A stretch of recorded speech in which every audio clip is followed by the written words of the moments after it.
Good evening, ladies and gentlemen. How are you tonight? Come on, louder, louder. How are you tonight? Gotta be that loud.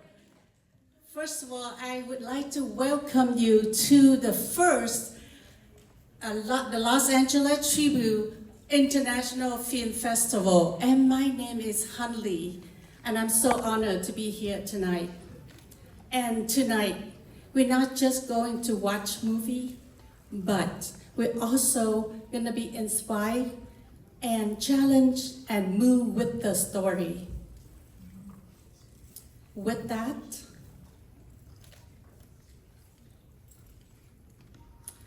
I'm so happy that I can be here tonight with all of you. And we are going to be ready, not just watch movie again, but we are going to laugh, we're going to feel, and we are going to tear also. With that, I would like to first of all introduce to you the very warm welcome to Mr. Mo Rock. He's the CEO. Go Mo! Louder, please, louder. Go Mo! Thank you so much. Thank you so much for that lovely introduction. It's a pleasure and privilege to be here among such incredible, distinguished people. First of all, I'd like to start on a bittersweet note. This film festival is dedicated to the memory of Malcolm Jamal Warner. Malcolm Jamal, please make some noise for him. Many of you know that Malcolm Jamal Warner worked with the Los Angeles Tribune. He was on our podcast network, and we decided to dedicate all of these films and the work that we do to his memory. So please join me in a moment of silence for the memory of Malcolm Jamal Warner.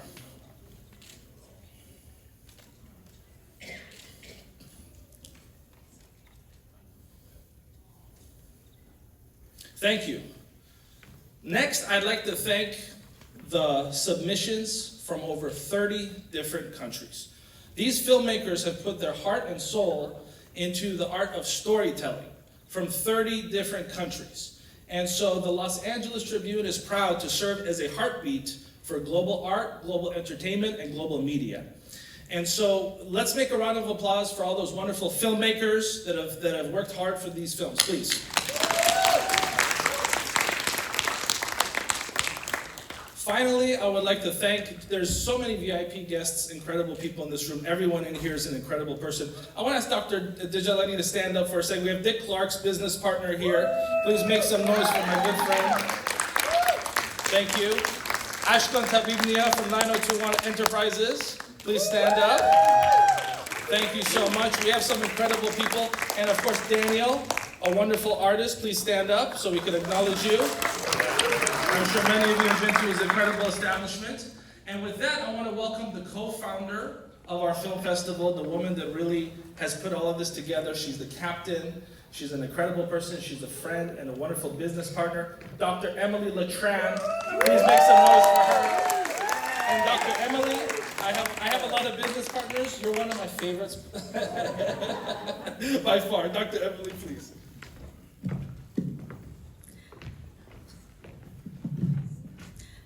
I would like to thank the Academy.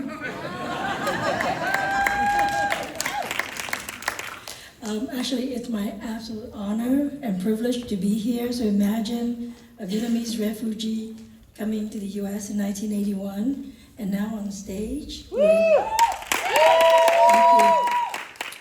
the CEO of a media company that's been around since 1886. And this is a wonderful country of opportunities.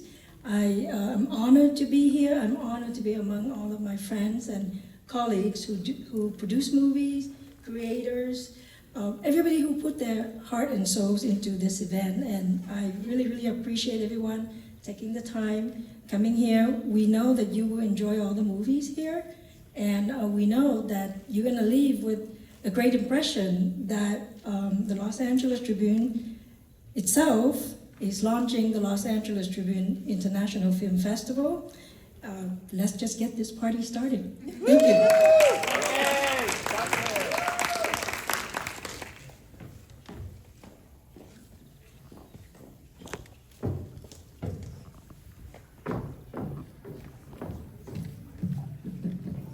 Thank you, Mr.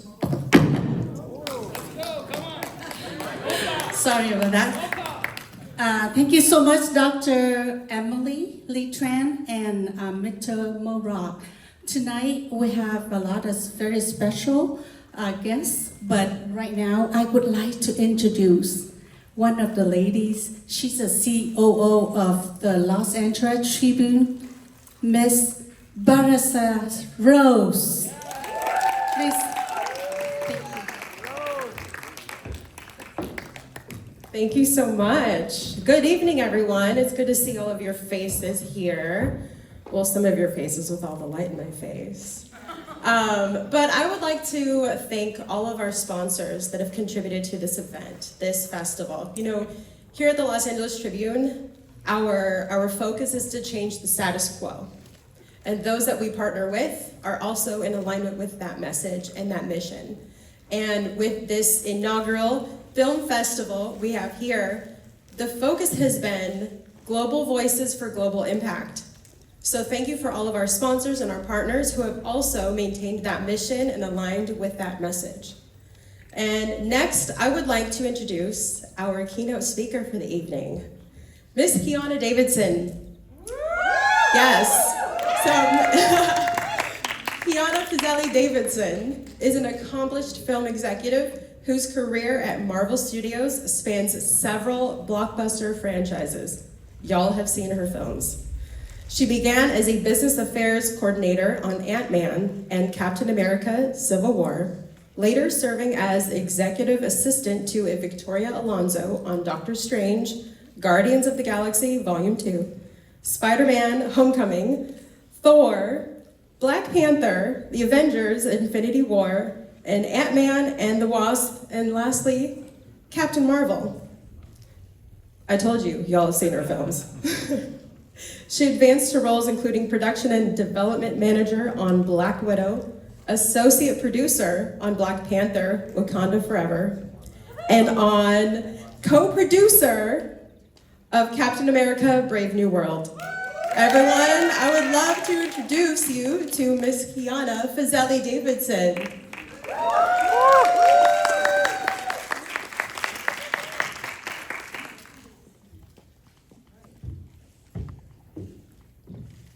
Thank you. I'm gonna get situated. Yes. Thank you so much. Okay. Well, good evening, everyone, and thank you for that. I want to start off by saying thank you to Mo, Parisa, and the Los Angeles Tribune for including me in this wonderful event. And thank you all for being here today. Yes. Thank you all for being here today and for listening to me talk for 10 plus minutes. I promise I'll try to make it fun.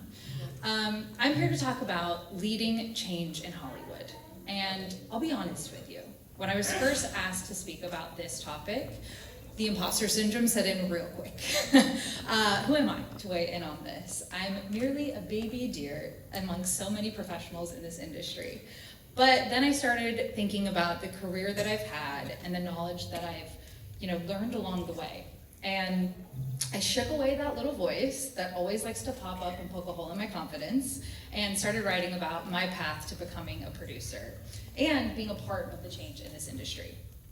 So when people hear the word producer, they usually picture an old school cigar chomping guy yelling into 3 phones at once, or at least that's what I pictured when I was younger. But when I was younger, I had no idea what a producer really meant or what they did. I didn't grow up around anyone in Hollywood, and it all seemed like a galaxy far, far away. To tell you a little bit about myself, I am the youngest of 3 girls. I know, my poor dad, who is actually here tonight with my sister. Yeah. Where is he? I was born in England to a Persian father and an English mother. But we moved to California before I could even crawl. Now, I did what anyone with immigrant parents does, and I worked my ass off to get good grades and get into a great college. I was fortunate enough to actually go to college around the corner from here. I went to Chapman University. Go Panthers. I, however, didn't go to their prestigious film school like many think. I had no idea what I wanted to do, and so I followed my sister's footsteps and I majored in communication studies in hopes of maybe getting a job in marketing. After graduating and having a few jobs, I knew I needed to figure out what I was going to do with my life and for a career. I ran into a friend of mine who actually had landed a job at Marvel Studios. And if you couldn't tell from my Star Wars reference earlier, I am a nerd at heart. Harry Potter, Lord of the Rings, X-Men, Iron Man, those are my cup of tea. And also, if you need any additional players during trivia night in that genre, I'm your gal.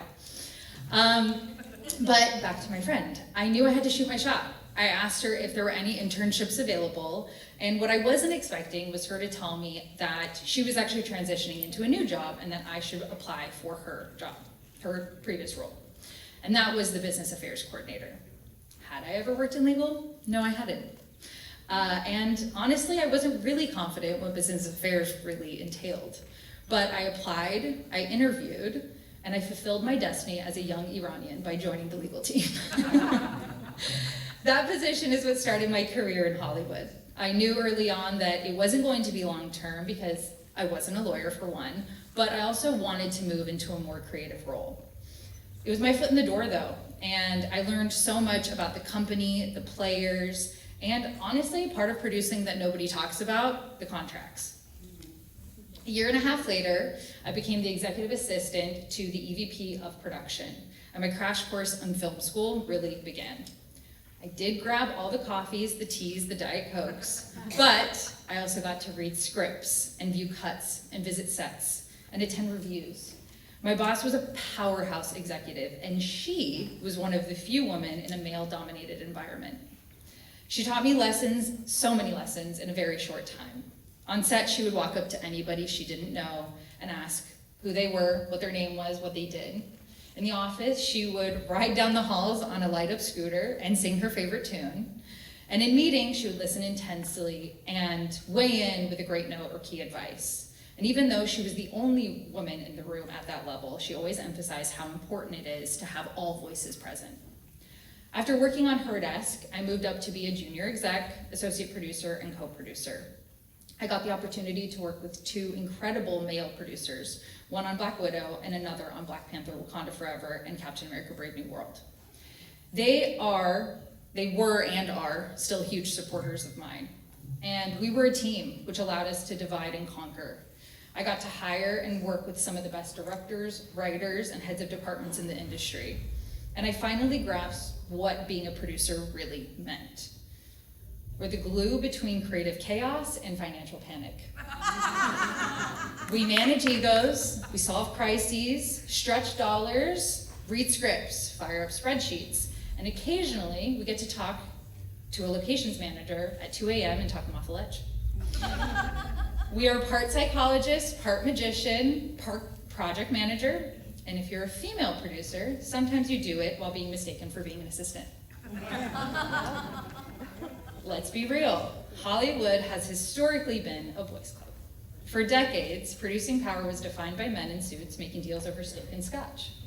Women were often confined to other departments, like costumes, makeup, hair, and even the leadership ranks were sparse.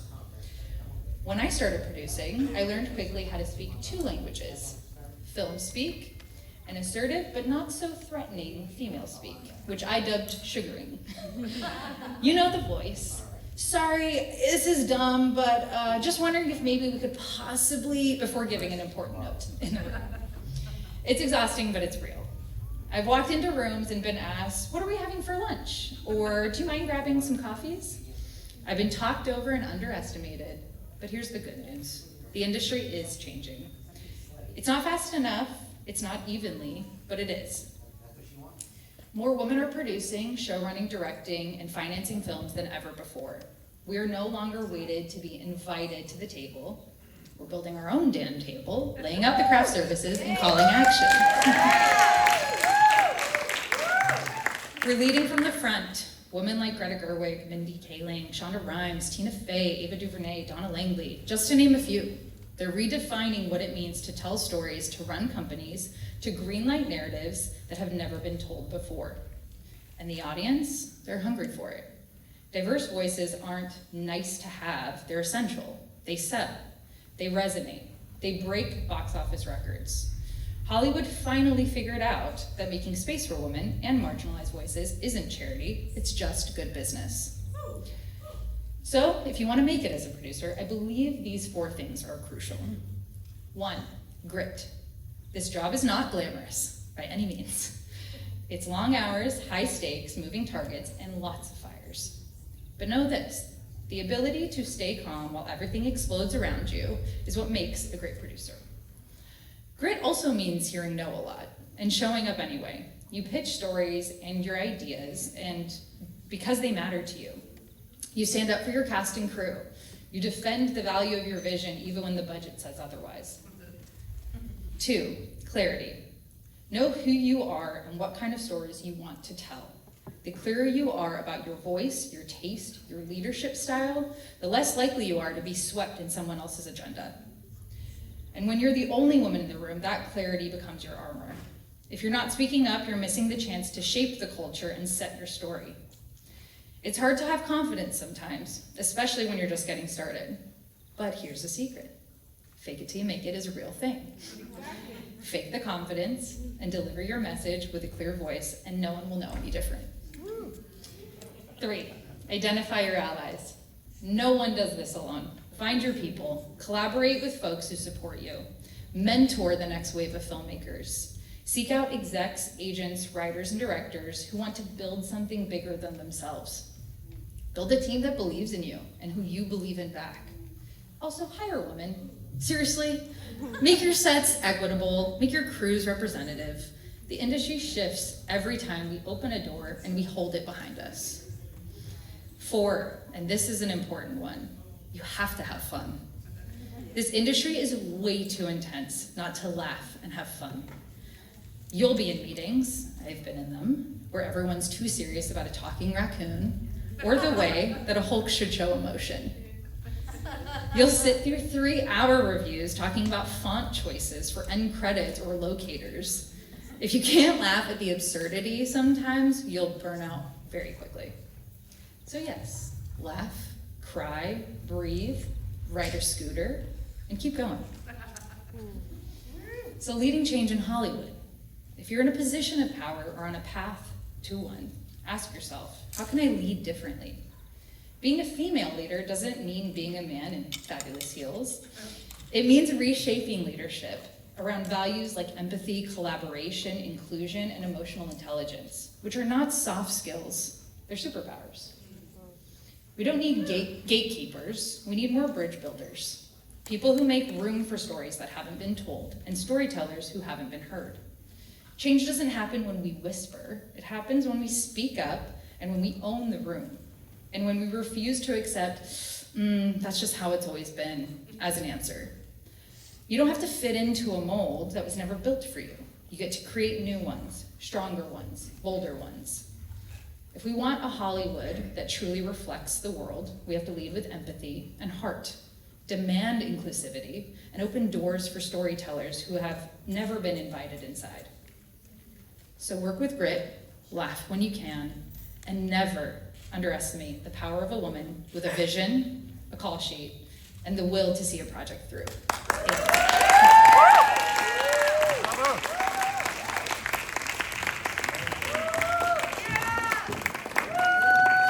Thank you so much, Miss Kia Davison. Again, amazing speech. And now I would like to introduce to you Miss Elizabeth. She will be introducing all the judges tonight.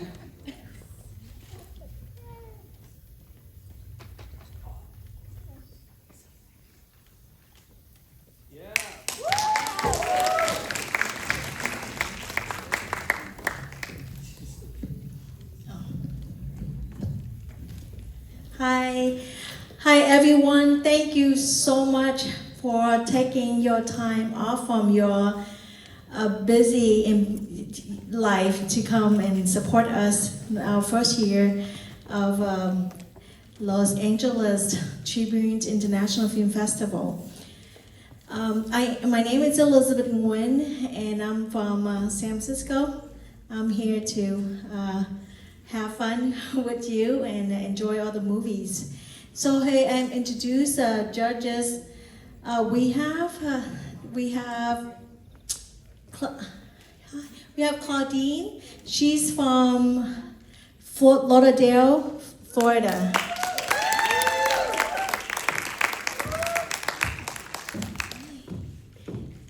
Hi, Claudine. And we have Mr. Robert. He goes by Robbie Lee.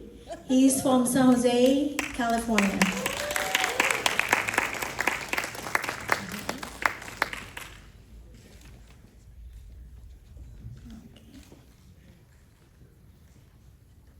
And then we have other.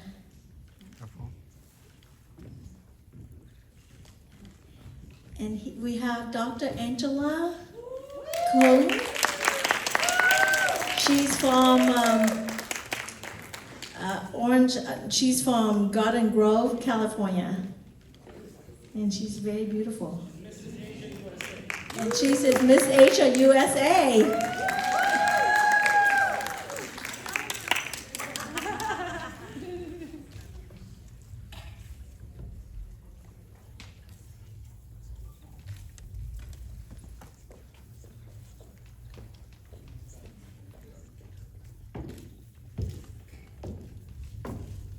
And here I'm missing Donna. Do I have everyone? Because some of our judges are not here tonight. Okay. All right, thank you so much for your time, and we're looking forward to see you next couple of days. Okay. Thank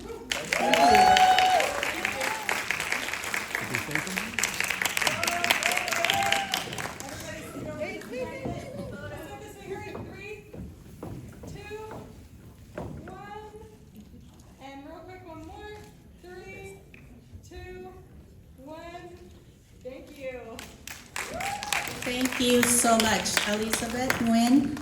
And now we would like to introduce to you the first panel today with Vision and Execution, the creative power of the producer and director. Panelists, Sabrina Lesergue. Please come to the stage. Steve Longhi, Danny Do, Sterling Hampton, Ellen West, with the moderator, Dr. Emily Lee Tran.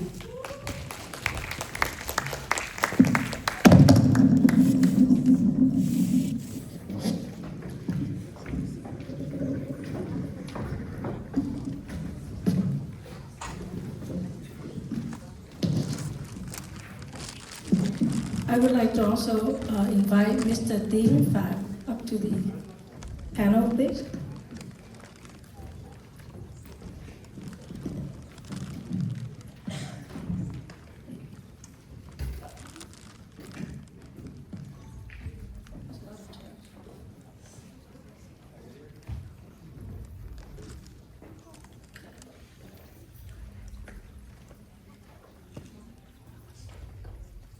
Can I have Sterling Hampton, the fourth? Ian West.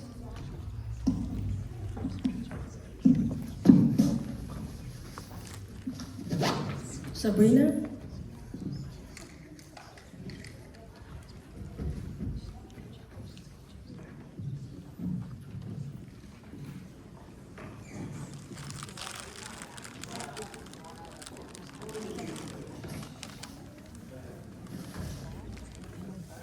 Is Sabrina here?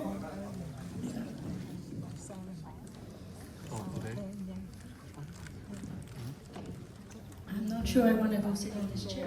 It's too tall. Can I stand?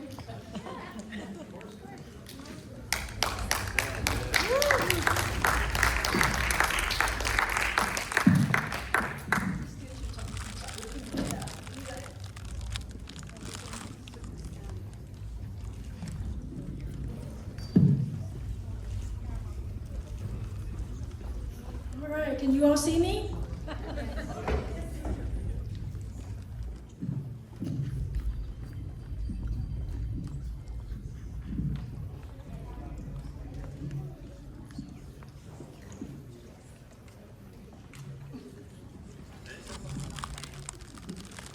So it is my absolute pleasure and honor to run this panel. I would like to introduce again Mr. Steve Longi. Steve is an Academy Award producer. He produced Hacksaw Ridge, and he was one of the consultants who worked with us when we launched the first Vietnamese movie shot in the U.S. In the past 50 years, Fragile Flower. Thank you, Steve. Thank you. Mr. Dien Pham is a brother. I start calling everybody brother. He is actually has starred in the HBO series, The Sympathizer, and he has a very long bio. I'll make it short for you, Dr. Okay, yes, you have the mic too, sir. Yeah. So Yeah, he's going to hello. introduce himself. Yes, my name is Tien Pham. I'm an actor and a producer. Thank you for having me, Emily. You're a dear sister of mine. I had an opportunity to recently produce a film called Chrysalis. Okay, you're going to talk about that later. Oh, we aren't that type of that. Oh, okay. And by the way, we did introduce director Danny Do. He is stuck in Taiwan because of a typhoon. So he's been messaging that his plane's gonna take off, his plane's not gonna take off. So I just messaged my brother at 2 a.m. last night and said, you're it on the panel. Anytime, anywhere for you, Dr. Emily. You're my sister. And then Ian West is a producer and filmmaker, and he brings visionary, he brings globally relevant stories to this stage, and I believe he is a very dear friend of our chair of production, Ruhi Hack. And if you see their crazy woman, no, I'm just kidding. So, thank you so much for making the time to be up here. So I have my first question to you is, what is the best thing that you have done in your producer, director, actor life, and it cannot be whatever you wanted an award for? For me? Is that for me? You can start. So the question is, what am I most proud of that I... Yes, and it's not the one that you won an award for. Okay, sure. I would say I was selected to join the Television Academy in 3 different categories, which was great. So reality TV, as a producer, and then also as a documentary filmmaker. So proud moment, something I didn't really, I didn't really strive for that, and it was offered based on the work that continued to do well. So I was very proud of that. Awesome. Thank you so much for sharing. And Mr. Tim? Oh, for me, Yes. I've had an opportunity to work on a lot of things in my life. Recently, I had an opportunity to work on an HBO Max series called The Sympathizer, starring Robert Downey Jr., Sandra Oh, and just an incredible cast of Vietnamese actors from around the world. I thought that was the highlight of my career in the last 25 years. But I kept going, and then I realized that with the current project that I'm working on, it's called Chrysalis, and it's a beautiful story, and I'm very proud to have been, and still, we're still filming. We wrapped Vietnam, we're gonna shoot in LA, but it's a story based on a memoir of Sir Daniel Wynn, directed by J. Robert Schultz, and starring legendary actress Q Chin, executive producer Randall J. Slavin, and an amazing cast of Vietnamese actors. And so for me, that's a proud moment in my life because I got to go back to my motherland where, I had to escape and leave with my parents at 6 months old as a little baby to cross an ocean on a fishing boat. But to go back there and with such a great team, wonderful artist, to make this film. So for me, that just happened recently, and it's still happening. So I'm more Great. than emotional and excited. Okay. And everyone will get a chance to see the first look of this movie, Chrysalis, tonight. 30 seconds, no, just kidding. And Mr. Steve Longy, Yeah, please share with us what is your proudest thing, the greatest achievement that you've done, besides winning, an Oscar. Yeah, I mean, I'd say I'm proud of all of my work, but having the opportunity to work on a film such as Hacksaw Ridge, the power of a film like that, and the reach of a film like that, I'm just really, really blessed to have been a part of that.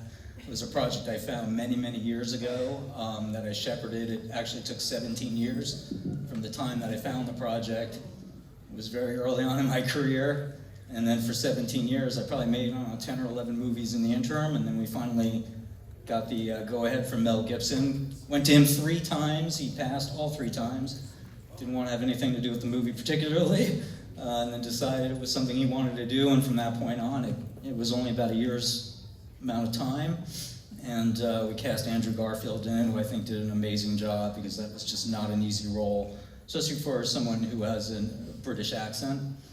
Playing a Southerner, and sometimes that can come across as a little hokey, perhaps, but it was really something that I think he embraced and just did an amazing job. I mean, the story was incredible in and of itself, but then adding the talent and all the creative talent just really elevated it. And I'm just very proud of the movie because it's a movie that's really about something. I think it's about conviction, having strong convictions about what you believe in, and those are the kinds of movies I'm drawn to, the kinds of movies that have kind of a universal message that everybody can connect to in some way, shape, or form. So I'm just really, really blessed and really grateful to have been a part of making that movie. I think all of you know making a movie requires, the efforts and the sweat of probably, 100 or more people. And, I was one person involved in the whole proceedings, but there were many, many more people who, came on board and lended their creative talents. So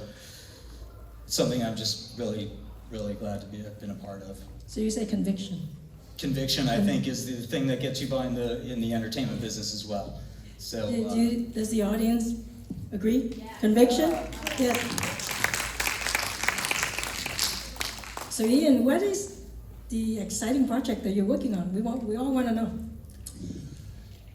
Right now we're actually doing a film about a man named O'Day Short from the 1940s. His family, this is a documentary, his family was actually killed in a house explosion.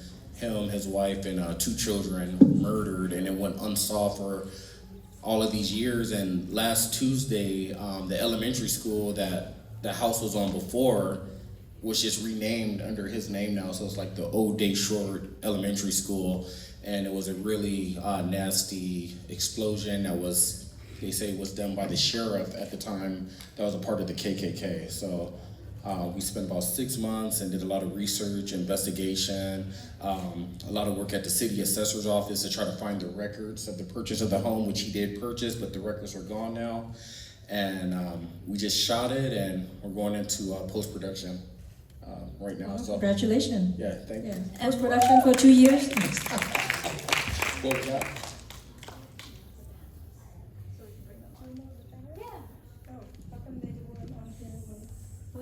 They're here now. We have 2 more panelists. Please come up here and join us.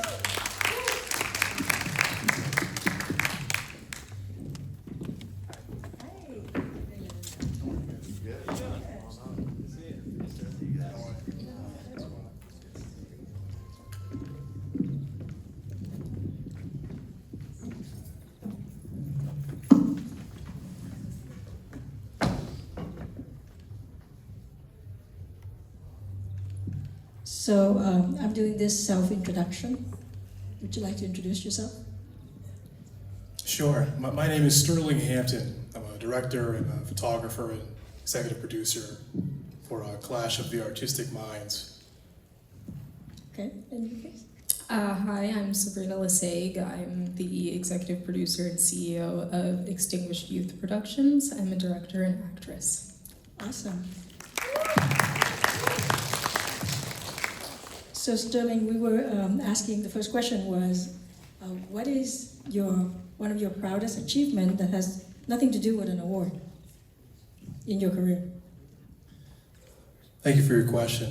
I think one of my proudest achievements or moments is through any kind of medium of art. I just happen to choose a camera is when you get to say, I see you, or I understand where you're coming from with a short documentary or long form or narrative. But that's just been evident through my last couple of shorter films, Merman and Kylie. And although those films did win awards, I think it's the best thing when you see somebody cry or have a sort of emotional moment after they see your work. Awesome, and you? For me, I think it's when I was 15, I was raped by 3 boys, and my rape kit was actually destroyed in my hometown. And about 3 years ago now, I was able to pass legislation that made it illegal to destroy rape kits. So.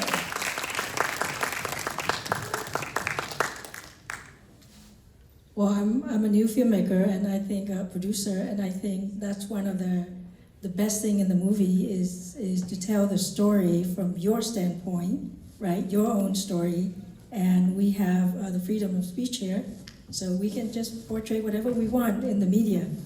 And so let me ask everybody in the panel, what is, I think Ian started it, his most exciting project that he's working on. So Tim, would you like to add more to that? Tim? Me? Yes, is there anything else or did? Yeah, I mean, yes, I would like to add some more. So this, it's my first time doing a film on a biopic of a master sculptor, artist, and who's still alive, and he's also the star and executive producer of the film, so having him on set every day was really exciting. And then just working with the team, capturing such cinematic and visual shots in Vietnam, we're hoping that it just transcends around the world, that this is, not just a journey of an artist from a young boy to where he is now, but it's this journey about everybody in this world, and it's really central between this beautiful relationship of, a grandma and young Daniel, who is her grandson. And I think once you watch this movie, you're gonna want to give your grandmother a call, or just look up into the heavens and just say, I love you. And so I just wanted to add that in. We wrap principal photography in Vietnam, and now we're going to shoot the rest in LA this fall and have it out into the world next year. So we're really excited for everybody to get a chance to watch this film, and tonight to see it, the trailer, the sizzle trailer that our director, J. Robert Schultz, put together. And I got to give a shout out to our director of photography as well, Mr. Alex Bonetta. Awesome. That's a great call to action for your grandma. And Mr. Steve Longi, I know that you are doing consulting, helping filmmakers make movies, distribute the movies, craft the story. What is the most exciting thing that you're doing right now? Hint, hint. Well, Dr. Letran, as a matter of fact, it's the project that we're working on. So we're working on a really wonderful documentary called Nailing the Future. And this is a story about the American dream told from the perspective of Vietnamese and Cambodian immigrants. Immigration is obviously a huge topic right now, so the relevance of the film can't be understated. But it's a story about the immigration, and also how a lot of the immigration comes by the way of nail salons and the nail industry, which has a really fascinating history amongst populations of Cambodia and Vietnam. But we're taking a very unconventional way into this story. It's not going to be a talking heads type of documentary. We're kicking it off with a mystery. And it's a number of different stories actually that we're going to be following. But the first story is a mystery about someone who came here looking for the American dream, got caught up in some underworld activity, and that's how we kind of started it off. But it's a really intriguing documentary, and I think it transcends just the issue of immigration. Certainly, it's about the American dream and what it means to all of us. And I'm really excited to be working with Dr. Letran on that, because as we delve deeper into this topic, there are more stories, interesting stories about the backdrop of the industry. And we recently interviewed Jenny Bui. If you don't know who Jenny is, she's called the Queen of Bling, and she's Nicki Minaj's nail technician. And she's quite an interesting personality, and she's come up with all kinds of innovations in doing nails and design and art.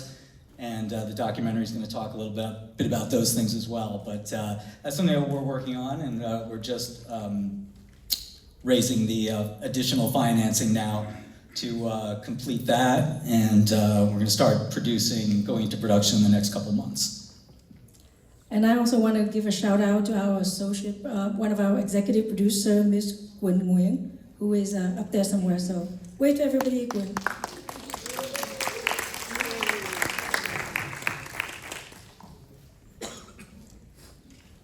So, Sterling, how about you? The most exciting project you're working on right now? Sure. I think my company and we're in the middle of, I think, 3 feature-length documentaries and 1 feature narrative, one of which is the prequel to the Black Eyed Peas story. So I'm pretty excited about that. You know, I've been a long-time collaborator with will.i.am, and I've, serviced a lot of his projects. So that's one of the projects that's going on. And then I have a, punk rock, do-it-yourself feature documentary called Twitch, the story of Daniel Franco.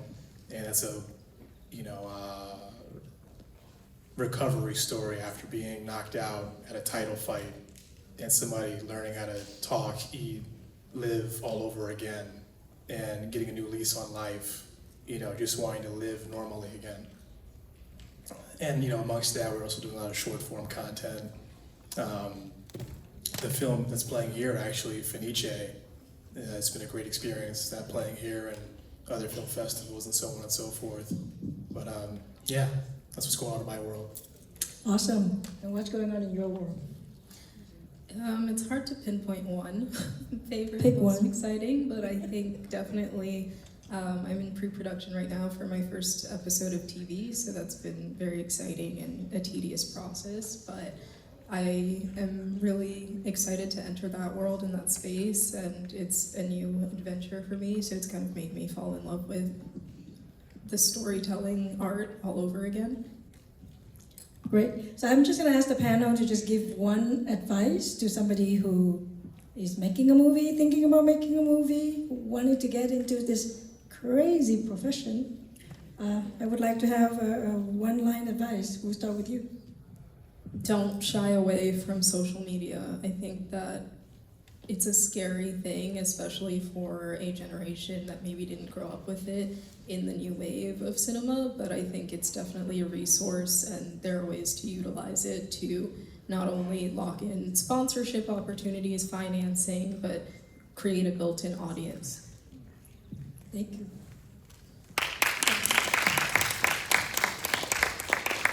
Your turn. Sterling? I would say, don't do it for money or fame, We are doing it for money. Well, I'm doing it for money. Our But I'm just saying, documentary is my to make advice money. is not to do it for money. I mean, that's just me. But it's when I was 11 years old, I was making movies in my backyard, and my garage was a sound stage, and I used to ride my bike through the backyard, taking kids on tours through my back lot. And it's just in my blood, and there's nothing else I want to do or will ever do, no matter what. So I think that's really got to be the kind of commitment that you have to make to it. I'm not complaining about the money or the success or anything like that.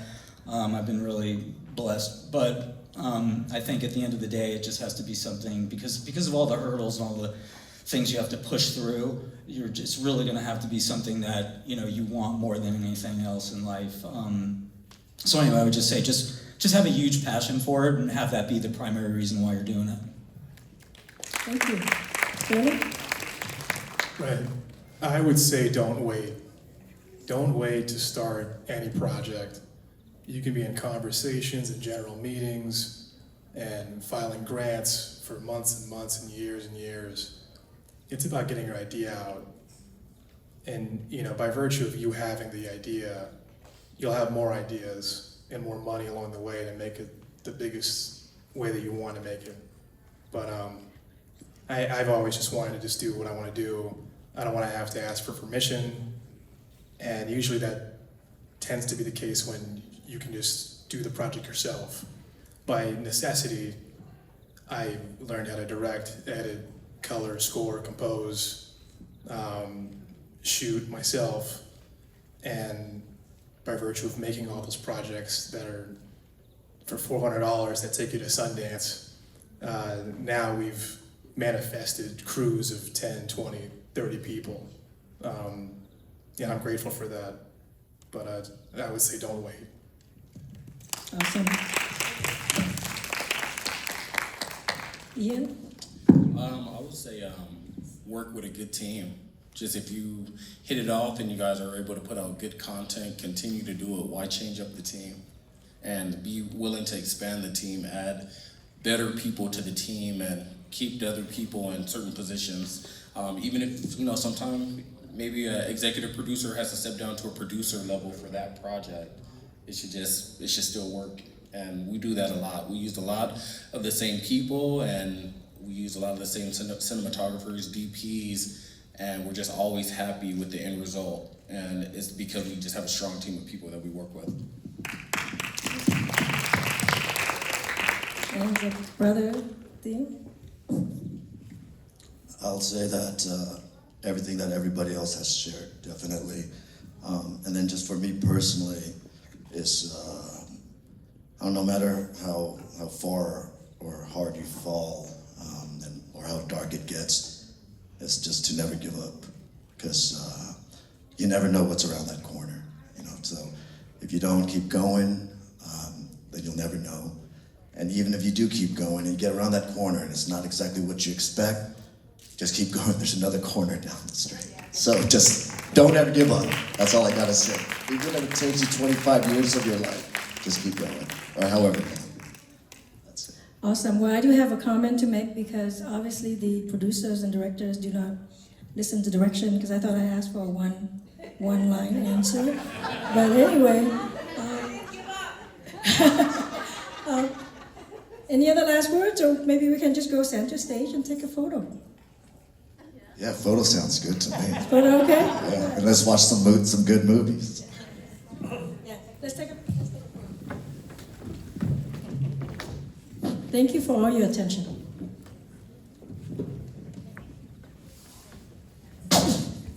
Thank you so much for all the panelists, and it's an amazing story tonight.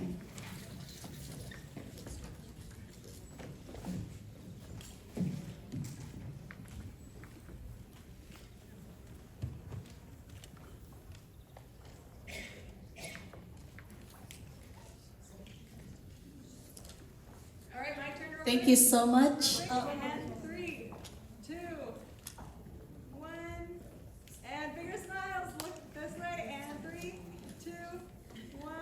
Thank you. Thank you again.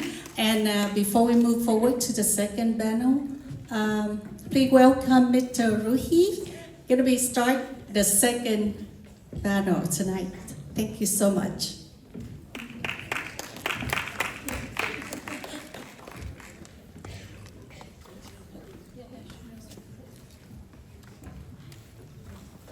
Come up to the stage so she can introduce all the panelists tonight.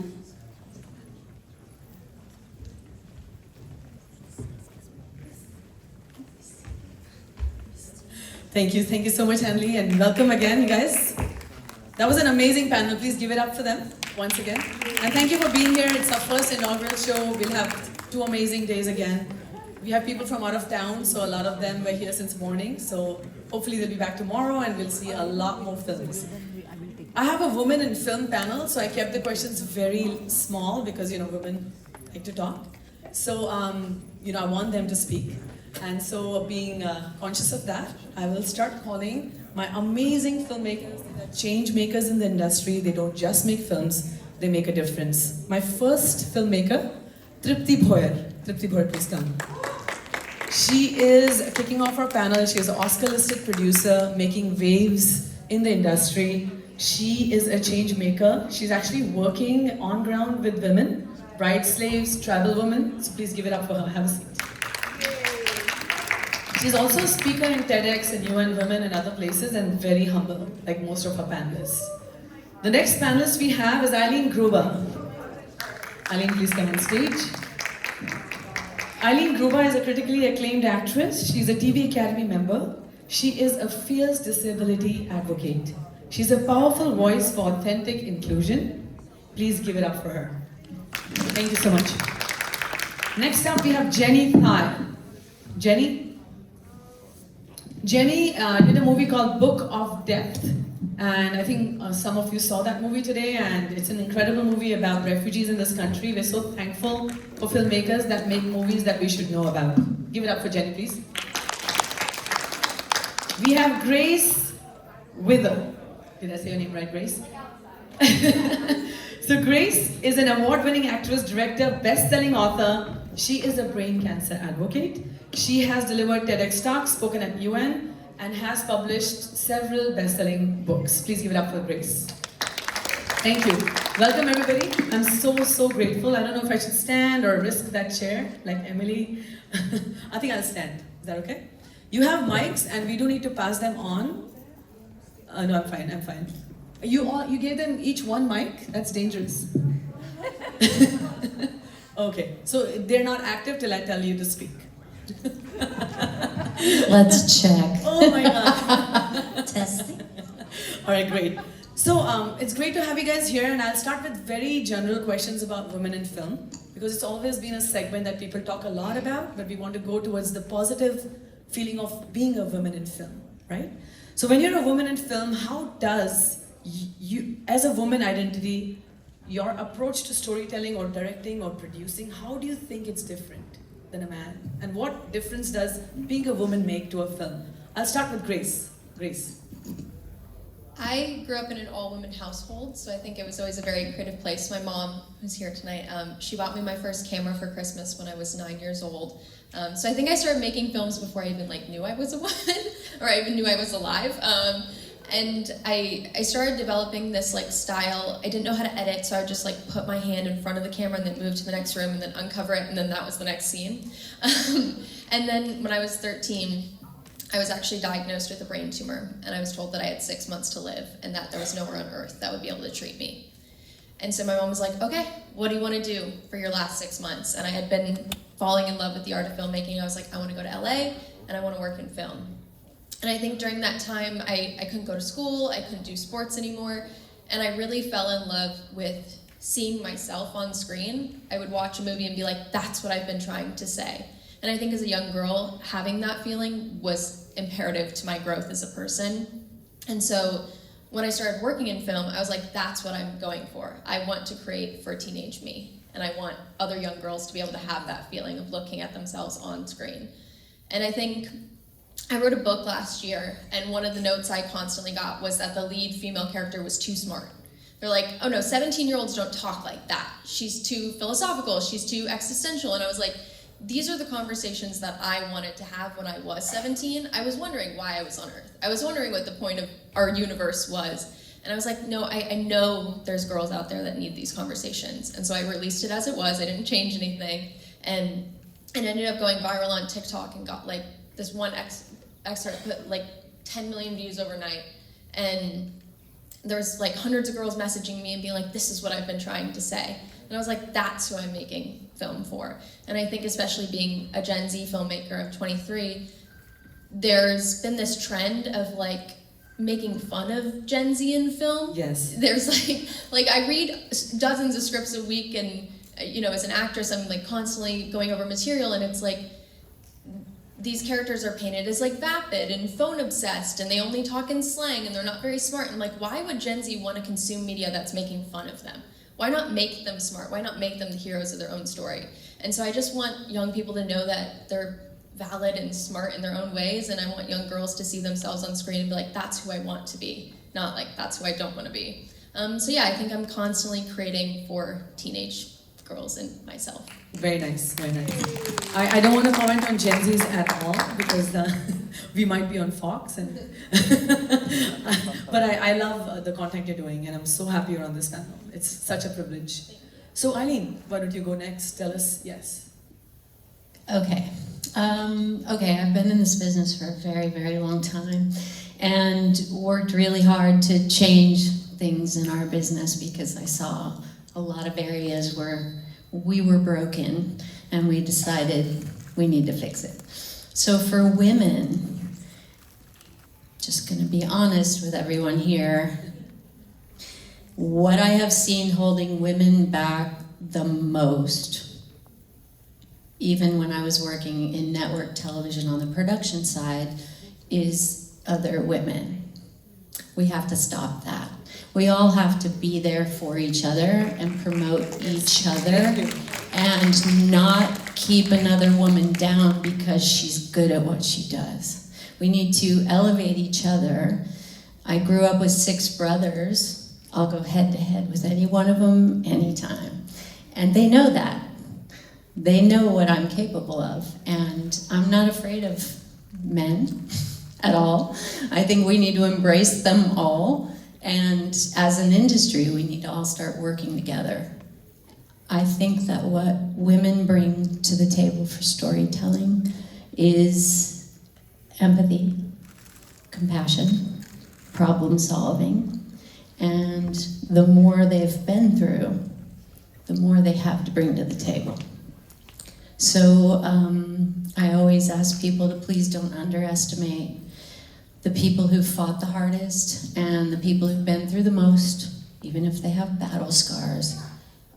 Don't underestimate them because they're the ones who get things done and push through in the hard times. Thank you so much for listening in, you guys. I like the applause. So Tripti, why don't you go next? Namaste and hi to everyone, and thank you first of all to Tribune to having us here. I feel men in film industry and women in film industry has a different, just one example. Of one home, if one man is setting up, and one home when women is setting up, it has emotional touch, it has a lot of things differently with the love, touch, sensibility, and she will stand for everyone's rights. So this everything you will see when one woman she make film. And of course, men are also making a good film. And I think we are learning from them only and try to come with them. And thanks to a lot of men in our industry, they are actually helping to women to grow. And thank you for them. And who are not helping, please help us a little. I can say that. Thank you. Jenny, please. You made a beautiful film. Thank you for Book of Death. We loved it. And we are so glad it's part of our program. Thank you so much, my dear. So first, I know one secret. I know you guys hate long speech, right? You hate that. And I will try to make it short, okay? And first thing, I hate to talk about myself. So let me talk about my team first. You know, the secret of my film today, the success today is thanks to all the people in my team. And then most of them are women. But the leader is a man. Alan Wofford, executive producer, please stand up. And then all of my female producer, please stand up if you are still in the room. And we have Emily Lê Tran, Tanya Thái Hà, Lâm Tuyết Trang, Linh Nguyễn Kim, and Kim Nguyen. They are women. That's the secret of our success. And they are so brave. They asked me to be their director. You know what?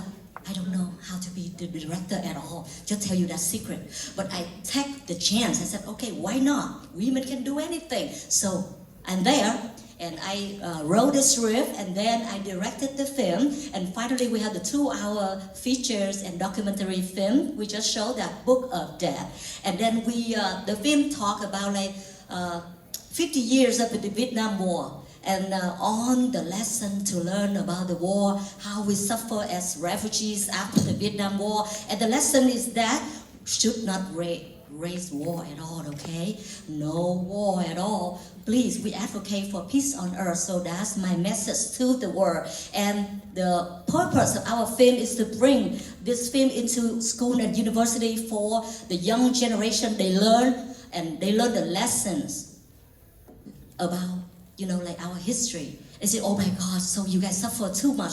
We won't raise any war at all. So we try to save the world from, like being destroyed by people who love war, okay? So that's it. That's my short speech. Thank you, Jenny. So it's interesting that you chose one man and so many women. Is there a reason? You can ask Alan about that. I'm sorry, but he's a genius. He runs all of us, so that's why we are women under one king. Okay, you needed a king. Okay, got it. Yeah. Got it. All right, great. Thank you, Jenny. Going back to Grace.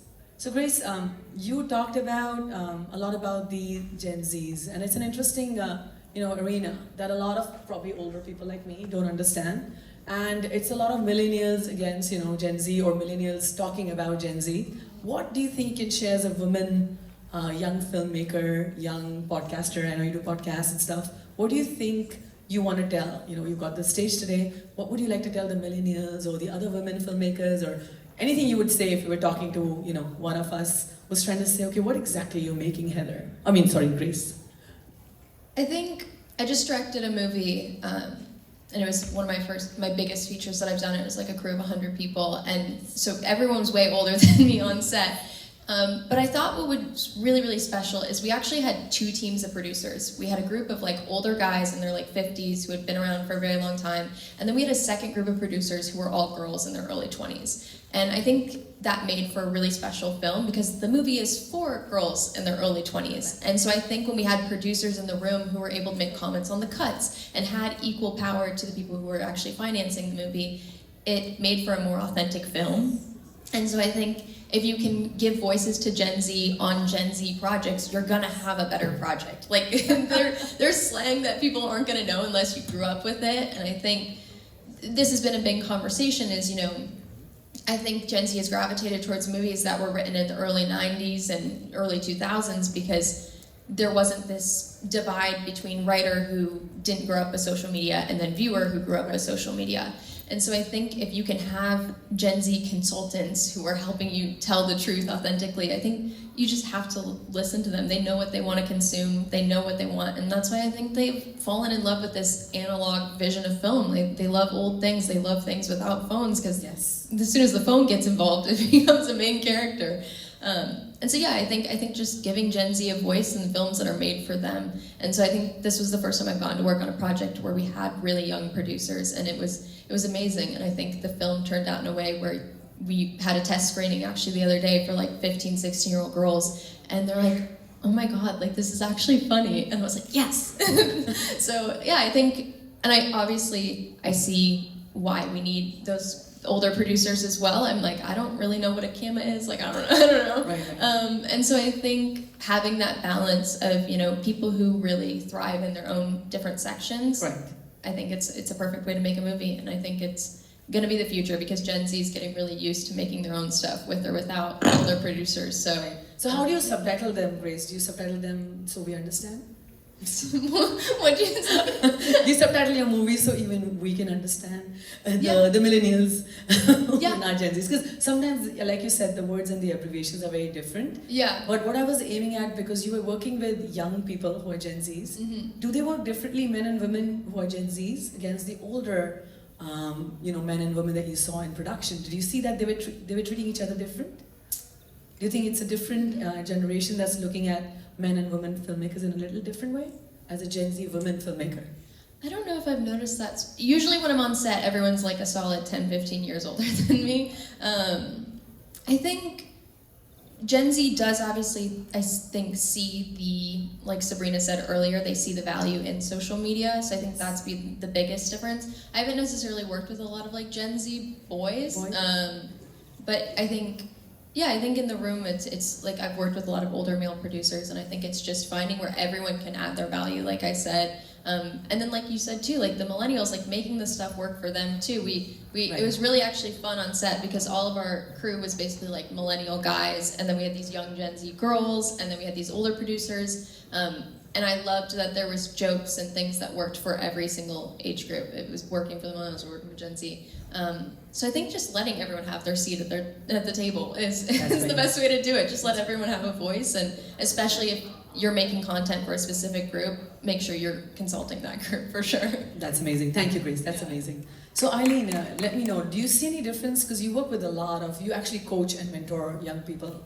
So do you think that women filmmakers who are younger are being treated a little bit better or different? Way better. Way better. What has changed since the Harvey Weinstein world is that now when I go to a meeting, I know it's actually about the work. And that's a refreshing freedom, because most of my career, anytime I had a meeting, I had to wonder if I was being called in the room for another reason. And that's from when I first started in the business all the way up until men became afraid. And I'm okay with that too. They can be afraid. But now at least we know it's a meeting about business. And you know that there are a lot of great men in our business really who just don't ever cross those lines. I think that things have changed a lot for women, and I do believe the industry is wide open right now. So anyone, if they've got the work ethic and they've got the skills, they're going to rise up and go. And there is still a lot of resistance for some communities. As you know, I advocate for people with disabilities, and they probably have the hardest path of anyone in the business, always have, probably always will, unless I have my way, that'll change. But you know, we fought really hard for that community to just be treated as equals and not looked down upon, and to be honored for their skills. So I think that when the industry really focuses on skill and talent and forgets about all the boxes we like to put everyone in, and just lets the people who have a passion and who have drive and have something to say, let them have the opportunity. I think the industry is more open than it's ever been for every community, men, women, everybody. We just need to pay attention to where the skills are, and then we're gonna create epic change, which is what we're fighting for, and we're seeing a lot of progress. Right. I know, I think men and women work beautifully together, and we all have our creative sides, and it's a great balance. So Tripti, coming to that, like your experience, because you've produced so many films, and not just in, you know, in different parts of the world, and in different ethnicities, and you're really from one regional industry and you move to another. So I mean, I think men and women, I think what advice would you give to a new woman filmmaker? So you were talking to Grace, and what would you tell her, you know, being in the industry and not making you feel old, but what advice would you give an emerging woman filmmaker in any part of the world? So first of all, I can say like that, I was a beautician, and I have done home-to-home services, and that time my family is not from any film background, and married in age of 17, divorced, and have one child. After that also I came here in industry, and I feel when you are a true artist, you have to stick with that. There will be a lot of fall, and I feel you should not think about yourself that you cannot do it. I can say all the women, first of all, there is a lack of confidence to talk in front of people. Actually, my film was in Oscar in 2014 in the same LA, and I don't know how to talk in English. And my husband taught me how to talk in English, and now I'm talking. But that time also, thank you. But that time also, I was not afraid. I talk a lot of vulgar, bad words in English, but people was just understanding. So likewise, I've never learned the acting I never learned any producing. I produced 7 films till now and acted in 9 movies, directed 2 movies, wrote 3 films. So I feel that this is one thing where you feel you want to do it, you just do it. And anyone can make films. So this is what advice I can say. But the one thing, please don't go for that we cannot do, we are women. Don't feel, we only start talking this negativity. We have to stop this. We have to say we are the power of like a mountain and no one can, break us. So this is what I can say. Great, thank you so much. And Jenny, coming back to you. I think we have, such bold subjects that you all have dealt with, right? And you're telling such brave stories, and which is incredible because it makes a difference in the world. And it's coming from a place of good intention, which is amazing. I just, all the filmmakers that I have on stage, it was so incredible to read about you guys. So what would you tell a new filmmaker? Because you've just made your first film, and such a brave film. So what advice would you give? I just advise that everything is possible with God. I believe in God. And then even I'm not Catholic, I'm not Christian, okay? I'm not Buddhist. But I believe in God and Buddha, everyone. I think that with them, with the belief in, those special, spiritual beings, everything is possible. So that's how it happened to us. Our team, we make that. The film is about war, but it's not boring at all, thanks to that. Thank you so much, Jenny. Thank you so much. And Jenny, Grace, I'm trying to see you. What would you say to other filmmakers that are emerging right now and trying to do their own thing? I think, like the panel said earlier, I learned a lot of things out of necessity. I was like in my basement, much like the guy who had his, studio backlot. I was in my basement. I was like, okay, what can I spray paint green to make a green screen? And I think I've learned that filmmaking is more accessible now than ever. Yes. And if you're sitting there being like, I can't make a movie because I don't have the most expensive camera, cameras are millions of dollars, there's a website called ShareGrid. And there's a camera called Blackmagic, if you have not heard of it. You can rent them for like $25 a day. I have seen it on there. And it's the cheapest Netflix-approved camera. You can get like a Rokinon cinema lens. Those go for like $40 a day. And you can make really beautiful quality stuff. And I think just messing around with it and going out with my friends, we're like, okay, what's $25? Like, we just won't go out to dinner today, Right. And so just getting this camera and getting my hands on it, I made projects that took me further for $0 by myself than a lot of these big projects that took us years to put together. And so I think if you're like just scared about how much you do know, because it's really scary. There's going to be a day where you walk onto a set and you just have to like dive in. But as much information and learning as you can give yourself for very minimal cost, I think you never know what you can learn with a day with your friends. So yeah, get your hands on a Blackmagic. I'd say that's like the cheapest, most beautiful camera I've seen after trying everything, and just make something. You'll learn something for $25. How fun is that? So yeah, I think just start making something for sure. That's beautiful. Thank you so much. And I'm so glad you brought your mom, because I'm sure you learned a lot from her. She's somewhere here. Yeah, she's right there. Amazing daughter. Give it up for the mom. So finally coming to Eileen, we'll wrap this up. Thank you so much, all of you. But Eileen, final words of advice for... Advice for anyone who wants to be in this industry. Boy, before you go into this industry, you better make sure that's your passion. I mean, you better be prepared for a hard road. And you just have to know that if it really matters to you and you do the hard work, that's the part that a lot of people don't realize they're getting into. Even as an actor, I've been an actor for 30-something years. I put in 60 hours a week at the Actors Studio on top of working a job at a network and on top of having my acting career and on top of writing and all the other things. So through the years, I think I've done everything you could possibly do in this industry. My advice would be you will need a second job unless your parents are funding your adventure. But my advice would be make sure that second job is in the industry, because then you're learning and you're making connections, and do the hard work. Do it when you're young and you have all the energy to do it, because then things will get easier as you go along. And sometimes success in our business is very incremental. It's not always a big bang. It's not always right out of the gate, and it definitely is not always that you met the right person at Starbucks. It's just not how it actually works. So do the hard work, be good at what you do.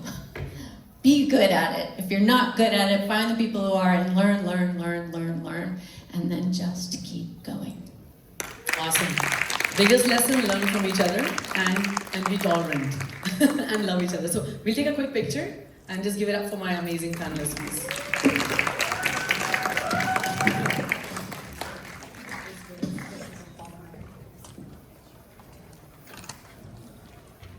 Thank you, everyone. Thank you so much for being so involved.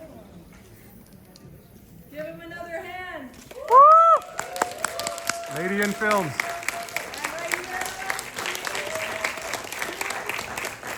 Over here, thank you, 3, 2, 1, and nice. Thank you.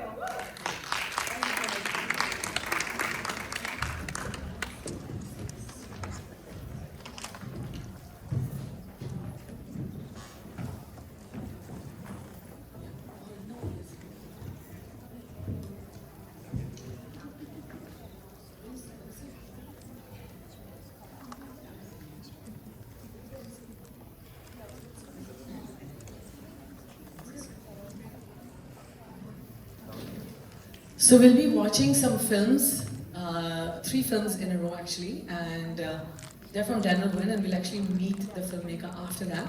So please enjoy the films.